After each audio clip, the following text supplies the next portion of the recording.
এ আপু আপনি কাঁদতেছেন কে লেগে? আমার জামাই আমারে তুই গেছে গো।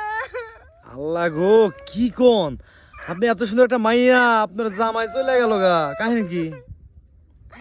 জানি না ভাই কি হয়েছে, কালকে একটু ঝগড়া লাগছিল, এক জায়গায় থাকলে তো পাতিলেও টোকা লাগে তাই না, একটু ঝগড়া লাগছিল, আমি ঝাড়ু দিয়া 2টা বাড়ি মারছিলাম। আমার ছেলে গেছে গো। আল্লাহ, আপনি এটা কাজ করছেন, জামাইরে ঝাড়ু দিয়ে মারছেন? আল্লাহ, কেন ভাই কি হইতেলে? ঝাড়ু দিয়ে মারলে কি জামাই থাকবো? থাকবো না, হ্যাঁ অন্য কিছুতে মারতে হবে।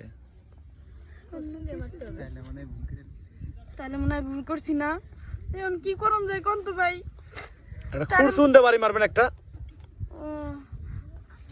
আচ্ছা চলে ভাই, আমি একটা আমার জামাই রাইনা দেন, আমি এরপরে আর আমি ঝাড়ু দিয়ে মারবো না, আমি কথা দিলাম এরপরে আমি খুশুন বেলইন ফিরা দিয়ে মারবো, কিন্তু আমি আর ঝাড়ু দিয়ে কোনোদিনও মারবো না,